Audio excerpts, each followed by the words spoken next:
Good morning and happy morning to everybody. I hope everybody has had a fabulous weekend. As is typical, we have a lot to cover. Let's just jump in there and get there, shall we? Let's go. We're going to start off today with Prince Charles, who apparently was quite upset and sad over what happened in Japan. There was a massive earthquake. It's killed a minimum of 73 people. It was 7.6 magnitude. Apparently it was just huge. There were massive aftershocks afterwards. And he said that the government stands ready to support Japan at this time if necessary. Of course, this has also triggered tsunami warnings. We know all about those.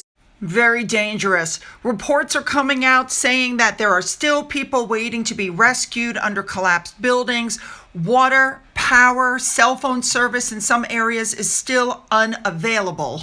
How wonderful is it that Charles paid tribute to, quote, the bravery and courage of emergency rescue teams in their race against time to reach dozens of people that they fear are still trapped under buildings. For those of you who are unaware, there is a really nice relationship between King Charles and the Japanese imperial family because the Japanese family attended King Charles's coronation and Charles attended the emperor's enthronement ceremony back in 2019. All right, moving on. Next up, we're going to move on to Princess Anne because she is going to lead an official visit to Sri Lanka next week at the request of the Foreign Office.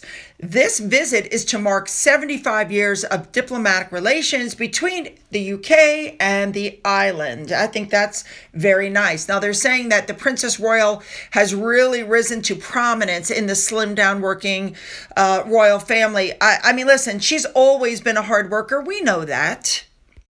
Princess Anne's husband, Vice Admiral Sir Timothy Lawrence, is going to be going with her. And this trip is going to be the first overseas tour for the royal family in 2024. She is going to meet with local communities and faith leaders in the capital. There's going to be key meetings. She's going to meet with the Sri Lanka president. Anyway, she's going to be there from January 10th through the 12th. All right, moving on. Now, with the announcement of this visit, and Anne's the one who's going, a lot of royalists and people who are watching the family are confused why Prince William isn't the one going instead of Princess Anne. And they also pointed out that King Charles visited Sri Lanka in 2013 when he was still the Prince of Wales, which is what William is now. It really doesn't take a genius to figure this one out, guys. William and Catherine have 3 young school-age children, and Anne doesn't. Moving on. Let's move on now to Omid Scobie, who was spotted out and about in LA. Remember, his book has only sold like 44,000 copies worldwide. It's a total bomb. He's making like no money from it. He is the Sussexes mouthpiece, and he's running around LA.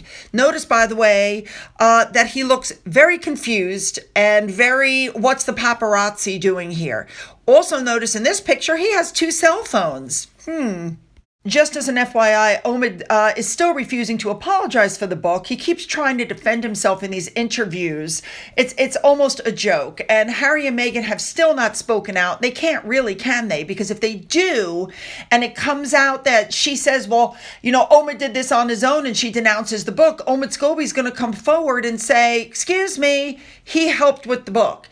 By saying nothing, they're guilty by association. So they're in a no-win situation. And that is why she's feeling, I got to get my word out, but she can't. She can't open her mouth because either way, she's screwed. They're saying that what Omid did for her was a, quote, gratuitous attack for, it was done for Meghan Markle. And he's still, by the way, even though it's come out, he did put those names in the book, he's still claiming he didn't. Moving on. Now, during all of this, we know that Harry and Meghan were trying to reconnect with the royal family because we know without the royal family, they have absolutely nothing. But the display that was put on over Christmas clearly showed Harry and Meghan the monarchy's getting along just fine without them. There you go. The Sussexes cannot hold a candle to Catherine and William. They have never been more popular. And the article even goes on to say that even in America, which is absolutely true, people are sick of their constant moaning. Do something positive, Just turning up to concerts and baseball games doesn't cut it. Even Sarah Ferguson was back over Christmas. All right, moving on. Next up, I told you that they put Suits on Netflix. It didn't even make the top 10 shows for Netflix, apparently. But Patrick Adams and Gabriel Macht, I think is how you say it, which were two of the show's stars, are going to present at the 81st Annual Golden Globes on January 7th. This was organized by the Hollywood Foreign Press Association. And the annual Golden Globe Awards acknowledge remarkable accomplishments in motion pictures and television from the following year. Very interesting that Meghan Markle is apparently not invited to join in with this get-together. I find that very interesting, and let me say why. Because she's trying to get tickets to the Oscars. Apparently her demands, though, are ridiculous. They're over the top, not even close to what other people have asked for. And she wants tickets for the hanger-oners and her publicists and, all these other people. There's also buzz that Harry is not the least bit interested and doesn't want to go. Doesn't surprise me. And with that, I agree with this Twitter user. These kinds of stories do seem accurate because Meghan Markle appears to be in some sort of a downward spiral. She is desperate to be with stars and well-known people, and people at Variety didn't want to do that, which is why no other pictures came out from that event with her near any super, Hollywood people. Okay, let's move on. Now, this next story I thought was absolutely, oh my God, because they're saying that Meghan Markle's mother moved in with her and Harry because they're having such a tough year. First of all, she's always been living there. She has always been living on the grounds of the Montesino Mansion. Now, if you can believe this, they have 9 bedrooms and 16 bathrooms. And the article is claiming that she is living in the guest house.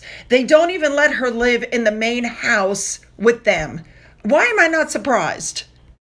We've seen the pictures of her. She was there at Frogmore's. She was there in Canada. I think she's there to help control Harry. I got to be honest. I think Meghan needs help keeping Harry under her thumb, and that's what Doria's job is, to be blatantly honest. That's my opinion. And I think that leads right into what this Twitter user put up. Meghan has an eating disorder, mental health disorder due to bullying, and her mother has had to move in to help. We already know where this is going. Yep.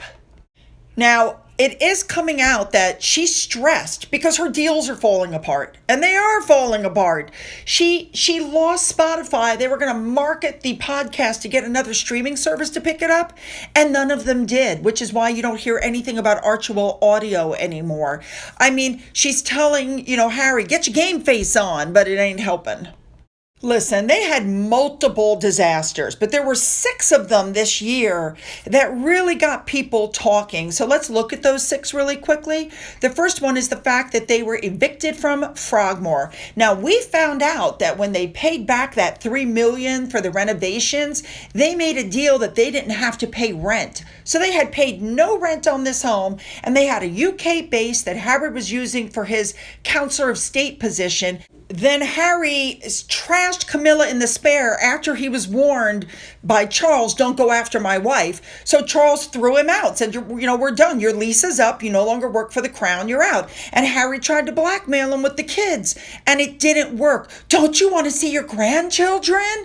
Well, that might have worked had he allowed them to have a relationship, but since they didn't, The next debacle was Prince Harry's seat at the King's coronation. Now, we all remember at the Queen's funeral, Meghan Markle was placed behind a candle. You couldn't see her. Most people think that was deliberate. I also think that was deliberate. Well, I think what happened at the coronation was also deliberate. They sat Harry behind Anne, knowing that she was going to be the golden stick, knowing that she was going to wear that hat with that feather. So he flew all that way to be seen with the royal family, and they blocked his face. Love it.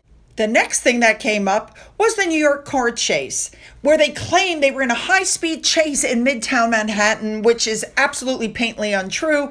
Even the mayor came out and said it didn't happen that way. And then when Harry and Meghan were caught in this lie, they refused to turn over any footage of what they had taped at the insistence of the mayor's office, because I think they knew they had just been caught in a lie. And then Harry and Meghan demanded all the footage of video and pictures of the chase that the paparazzi have, and they told him to get stuffed. They dropped the whole thing.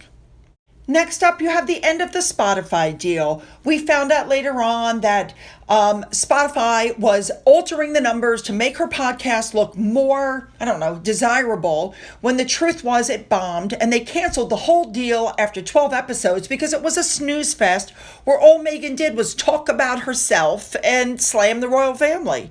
And finally, they were called grifters and losers by that same company because after 2 and something years and 20 something producers helping them, they only managed to put out 12 podcasts. And of course, we found out later on that Meghan Markle was overdubbing somebody else. She wasn't even asking her guests the questions. Like, the whole thing was just a scam. And once again, here's a Twitter that I totally agree with. She cost Spotify millions of dollars in support, management, titles, 28 producers. And there are some YouTubers who are more successful than her. I'm not one of them. I wish I was. Now we're going to roll on into this story. This is absolutely true. The Sussex Squad seems to realize that they might have damaged Harry and Meghan's public image. We know Samantha's lawsuit is going on. All of these tweets are coming out. Listen, people are, Joe Diva, or one of these people, one of these Sussex Squad higher upper level people has removed her account, as is Ian Sexton. People are deleting stuff, but it's already been screenshot. So there's no point in deleting it because once you put it out there, it's out there. All right, moving on. All right, you guys, just as a reminder, Monday, Wednesday, Friday, you'll get my videos on YouTube. Tuesday, Thursday, Saturday, you'll get my videos on Patreon. The link for Patreon is in the description box. Don't forget to leave those comments. Don't forget to hit the subscribe button. If you've already hit the button, double check. Make sure you're still subscribed. And if you've donated to my coffee fund, thank you so much. And as always, you guys, have a great day.